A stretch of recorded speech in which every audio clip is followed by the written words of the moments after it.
Good morning, Metalheads here now. Welcome to a new episode of the Metal Meltdown! And today, we're debating all of your favorite albums from the last decade of heavy metal, hard rock, and extreme music.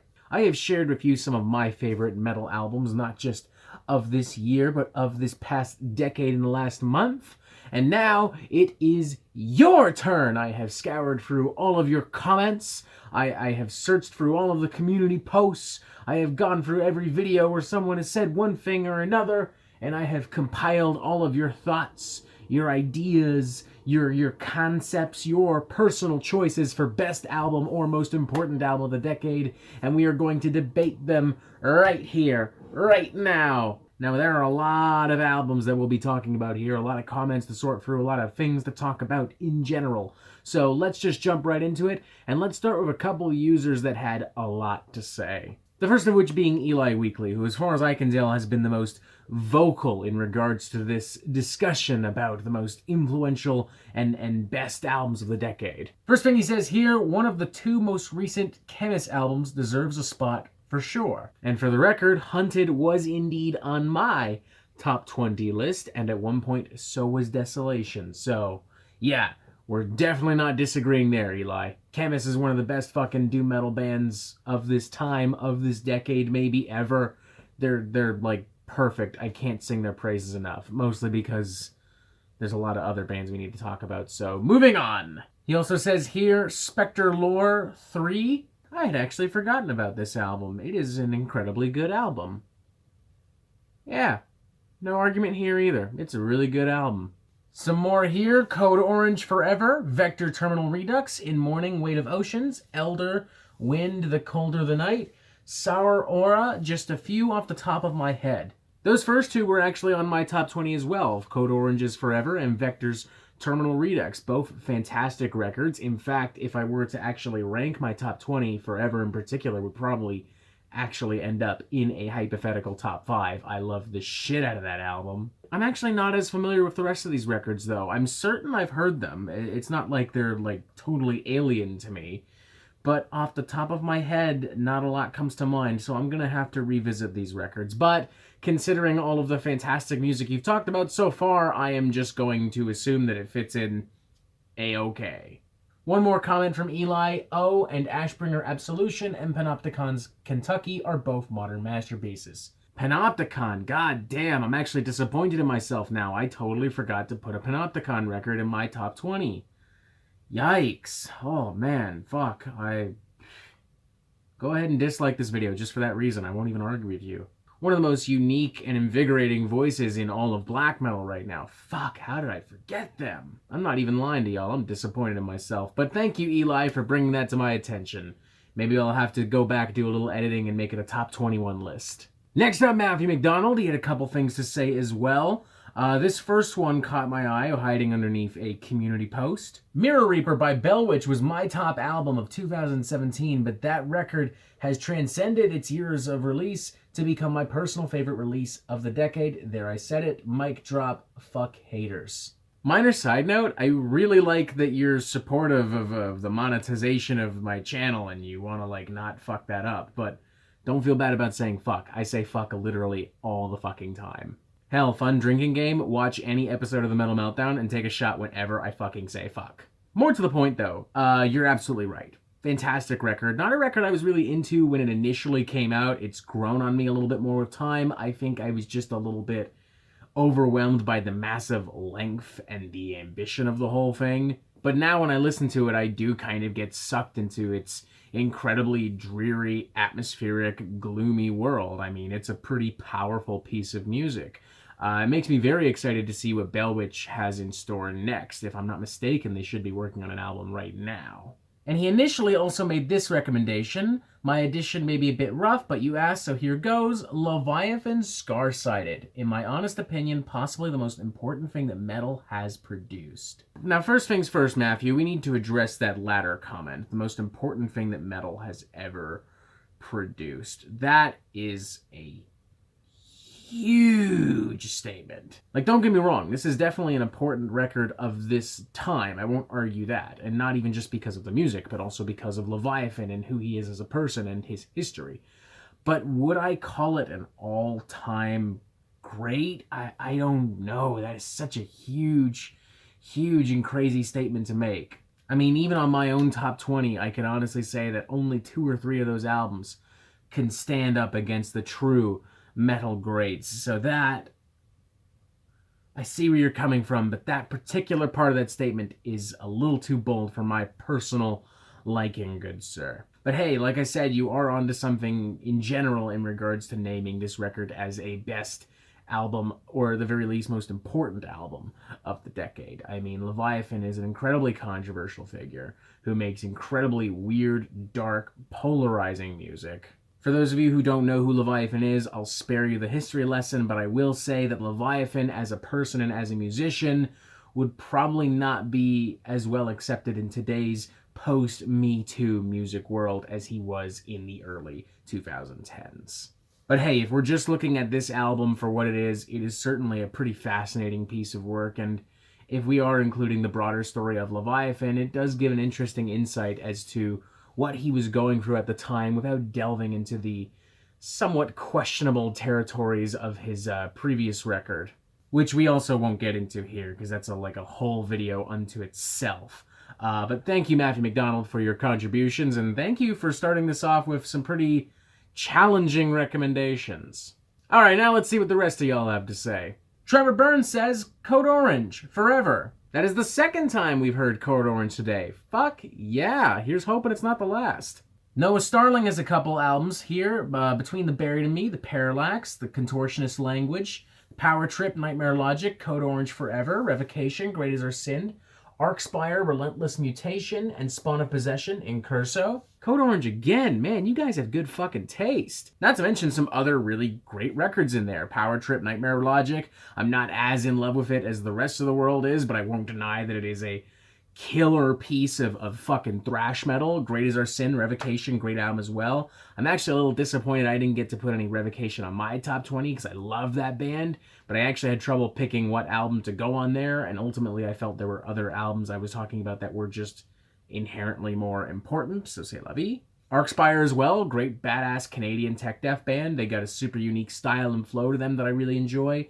Not as familiar with Spawn of Possession, but if they're anything like some of these other projects, then I will happily say that is A-okay. Noah Starling isn't the only one with a ton of recommendations. Havoren recommends Alien by Noir Flame, God Hand by Brand of Sacrifice, In Becoming a Ghost by The Faceless, Never Happy Ever After by As It Is, Beloved by I Killed the Prom Queen, Life and Death by Confession, Lost Forever, Lost Together by Architects, Crosses by Crosses, Below the Noise by City and the Sea, Augment by Era, Fragile Figures by Secrets, Singularity by Noir Flame, Hate by Thy Art is Murder, Periphery 2 by Periphery, Atlas by Parkway Drive, Autotheism by The Faceless, Stick to Your Diamond by Stick to Your Guns, I got mixed up there, Divination by In Heart's Wake, Let's Cheers to This by Sleeping with Sirens, The Long Way Home by Confession, Grow by Chon, and A Partridge in a Pear Tree. Wow, there's a lot of records there.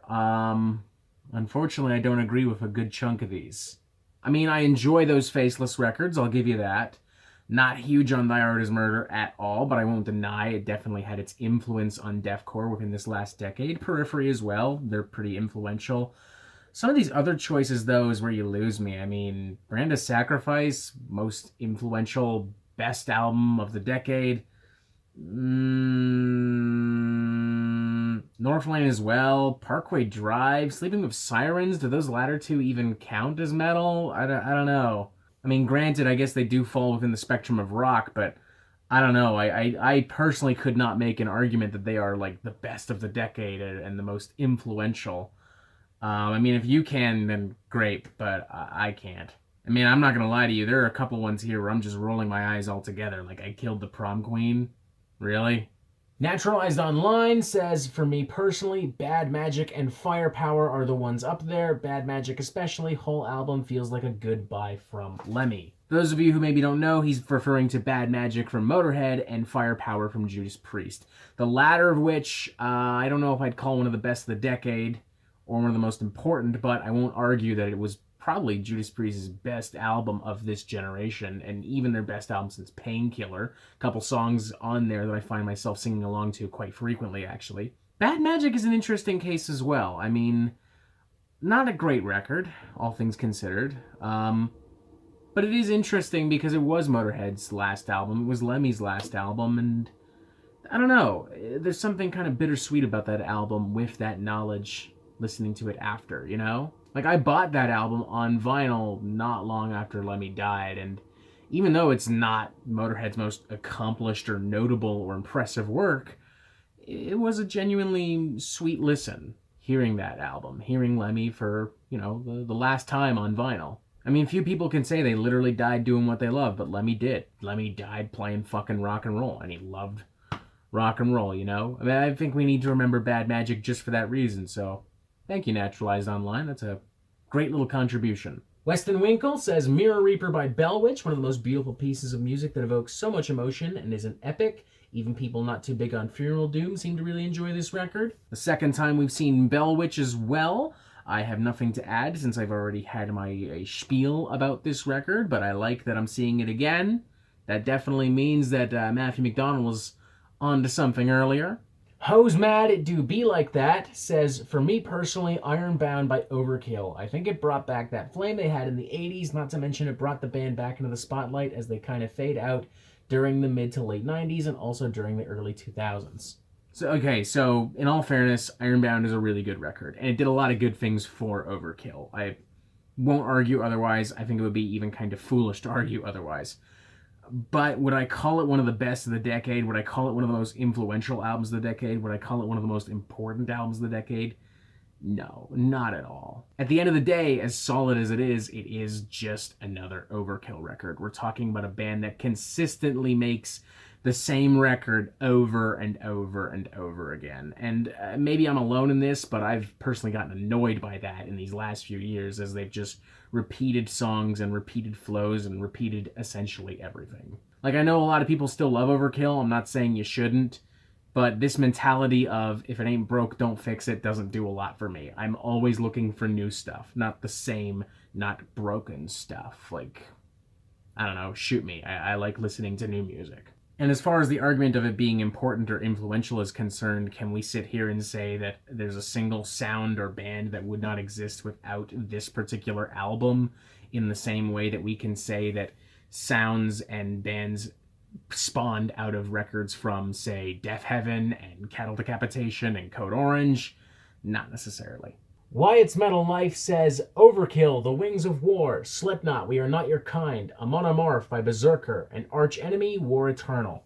Yeah, War Eternal's a solid record. I think it's more notable for Liss Away Glues, mind you, than it is for being a solid record, but even with that argument in mind, it did kind of set her up to be a modern metal icon, so it holds weight. We Are Not Your Kind as well. That's probably one of my favorite Slipknot records, or at least their best since Iowa, in my opinion. Definitely their most ambitious, all things considered. It's worth noting that Slipknot as well have become kind of the new torchbearers, the new poster boys for heavy metal as older bands have fallen off the wayside or have just left the scene altogether. I mean, Knotfest has almost single-handedly replaced both the Mayhem Tour and Ozfest, so, you know, mad props to Slipknot for that, getting some younger bands out there, introducing all kinds of people to all kinds of metal. Definitely not as optimistic for Berserker. I kind of just see that as being yet another Amon Amarth record. A good one, don't get me wrong on that, but just another one. And that brings us to Wings of War. Yeah, fuck no. If I wasn't going to accept Ironbound as one of the best, most important, most influential albums of the decade, then you're damn sure I wouldn't accept Wings of War. What the fuck, dude? Like, I don't mean to be rude, but if you're seriously telling me that Overkill's, like, 19th, 18th studio album is one of the most important albums, one of the most definitive metal albums of this decade, then that kind of tells me you haven't been paying a lot of attention to metal of this last decade. It's just another Overkill record, one that you'll all very likely forget about the moment Overkill releases their next record. In fact, I would be willing to put money on that. I Need Sprite says, the first three albums that come to mind are Idol by Horrendous, Mire by Conjuror, and Where Owls Know My Name by Rivers of Nile. Not the most influential bunch, but I love all three of these front to back as some of my favorite records. Yeah, all three of these records are fantastic. I own Horrendous and Rivers of Nile on vinyl. Love those records front to back. Not as familiar with Conjuror, but I remember really enjoying it when I initially heard it. And yeah, you're right, you can't really make an argument that they're most influential, but hey, they are definitely damn great records. And I think you could argue to some extent that they did bring back some jazz flavors. Like, I've noticed in some of those records, people are experimenting more with saxophones and more progressive song structures in some death metal. Not that they were the first or even the only bands in their respective years to be doing these things, but I don't know. I did, in retrospect, notice it becoming a little bit more prevalent, shall we say. Matt Hansen says The Swords, Warp Riders, best modern concept record, Beast War's self-titled debut, their own sludgy sound, Gojira L'Enfant Sauvage, masterpiece, Witchcraft Legend, and Insomnium's single-track album Winter's Gate. I think I remember listening to Beast Wars off the top of my head. I don't remember, though. Witchcraft Legend, I don't know that at all, to be honest. Warp Riders, great record, though. Fantastic record. Personally, I prefer Apocryphon, but you know, Warp Riders, really great record too. L'Enfant Sauvage, great record. Personally prefer Magma, but also a great record. I think it's worth noting with that in mind, L'Enfant Sauvage was my introduction to Gojira. And, you know, it's still, there are songs on there that still kind of blow me away with how raw and savage and animalistic they are. And Insomnium too. Winter's Gate is a really interesting record. I actually have not listened to that in a long time, though. I'm going to listen to that album real soon. Thank you for that. I'm going to listen to that real soon. Okay, so this next gentleman, Andrew Reed, decided to share with us not just 2 or 3 records that he really enjoyed this past decade or that he thought were important or noteworthy. He shared a top 25 list. And it's, well, it's obviously a pretty big list. A lot of these records we've talked about already in this video. We've also already talked about them in my top 20 video. And we've also reviewed a lot of the records in general on the Metal Meltdown. So for that reason, I'm not going to stop to debate a lot of these records. I'm simply going to say that all of them are really great. I agree with a lot of these choices. And from here on, I'm just going to recite the list exactly as it's written. Planetary Clairvoyance by Tomb Mold. The Light That Dwells in Rotten Wood by Fall of Rhoros. The Anthropocene Extinction by Cattle Decapitation. The Sciences by Sleep. Écale de Lune by Alcest. Clearing the Path to Ascend by Yob. All We Love We Leave Behind by Converge. Terminal Redux by Vector. Where Greater Men Have Fallen by Primordial. Satanic Royalty by Midnight. Divided by Darkness by Spirit Adrift. Purple by Bayoness. Autumn Eternal by Panopticon. Marrow of the Spirit by Agalok. Surgical Steel by Carcass. The Satanist by Behemoth. Reflections of a Floating World by Elder. Idol by Horrendous. The Eldritch Dark by Blood Ceremony. The Children of the Night by Tribulation.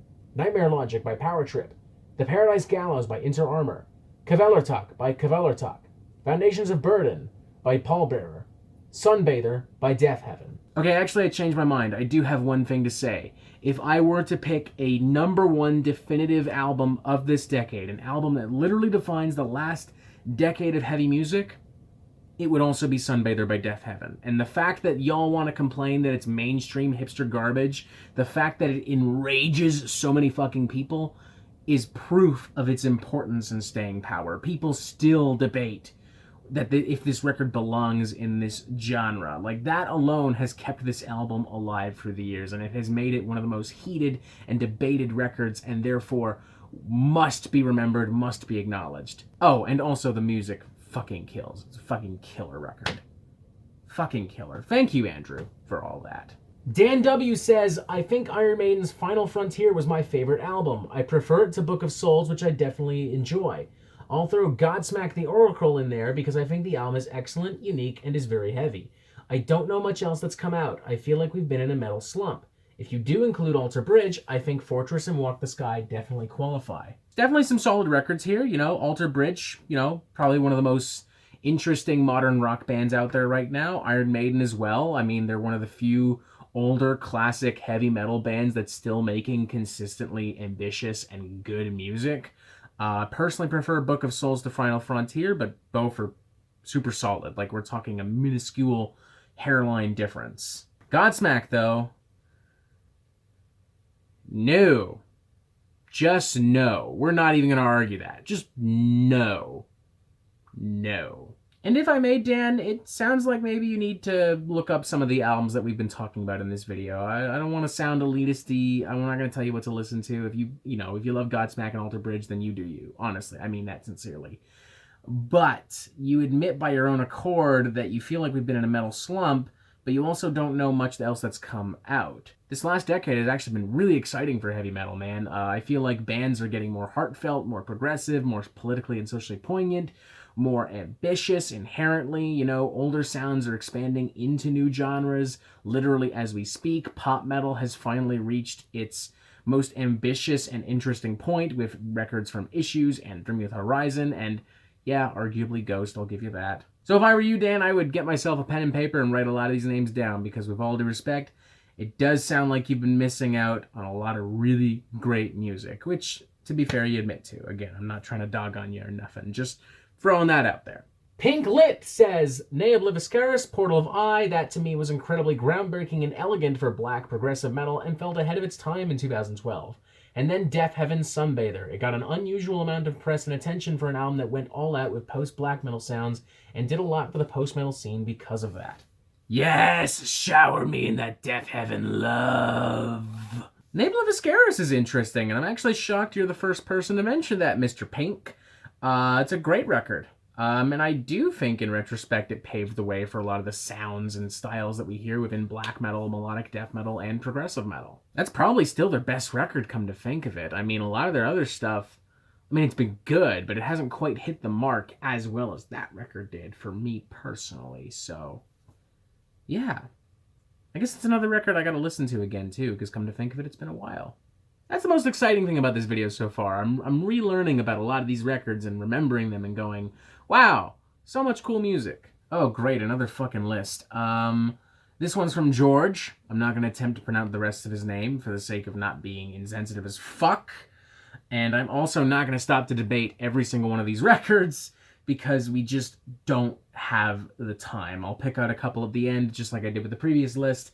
And for now, we're just going to read through the entire thing as is. Magma by Gojira, The Congregation by Leprous, Bloom by Caligula's Horse, Conformicide by Havoc, Blood In, Blood Out by Exodus, The Evil Divide by Death Angel, Beyond Eternity's Grasp by Time Walk, Subversion by Epicenter, Eidos by King Crow, Awake the Riot by Dustbolt, Magnolia by The Pineapple Thief, Artery by Brontide, Dream Theater by Dream Theater. Fuck no, fuck that. Get your Dream Theater shit out of here. Fucking pretentious, overproduced, wankery garbage. Get that the fuck out of here.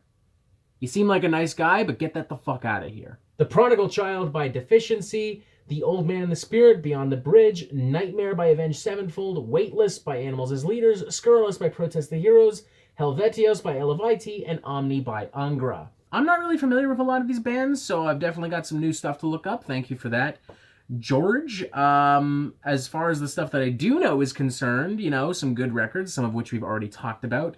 The only other standout thing I can see here, at least as far as this video is concerned, not in general, would be Nightmare by Avenged Sevenfold. This is an interesting inclusion because, while not necessarily a great record, it is noteworthy for being not only the band's only record with Mike Portnoy, but their first record without the Rev on drums. Nonetheless, it's interesting, and I think it's worth noting that from here on, they started doing some more ambitious things, culminating in the surprise record that they did a few years ago that I actually really enjoyed. I thought it was a really good record, actually, So thank you for that. Hoping that that's the last list, though. Fuck, I had to open my mouth. There's another list. Okay, to be fair, this one's smaller. But still, fuck. Next time, 2 or 3 albums, guys. Holy shit.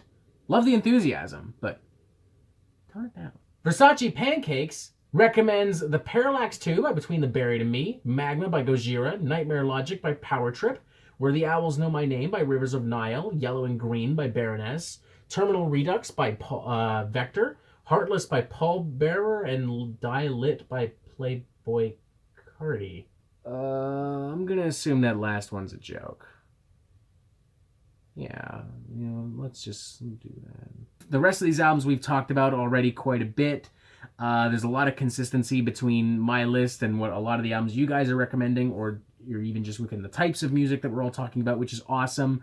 The only thing on here that we haven't really talked about at all would be Yellow and Green by Baroness. Really solid record. I personally prefer Gold and Grey, but I'm well aware that the rest of the planet thinks otherwise, so I will shut my mouth on that. But a solid record nonetheless. In fact, come to think of it, that was probably the first time I listened to a Baroness record. And that actually brings us to our final comment from Chicho Lino, who has this to say. Some great suggestions from our fellow metalheads here. I remember seeing Behemoth's The Satanist being a big deal when it came out too. And since Chicho's brought it up, yeah, some great suggestions, guys. You guys know your shit. I mean, there's a couple of duds. Cough, cough, Wings of War. Cough, cough, I Killed the Prom Queen. But for the most part, you guys, got a pretty good grasp on what this decade was about. And you listen to lots of cool music.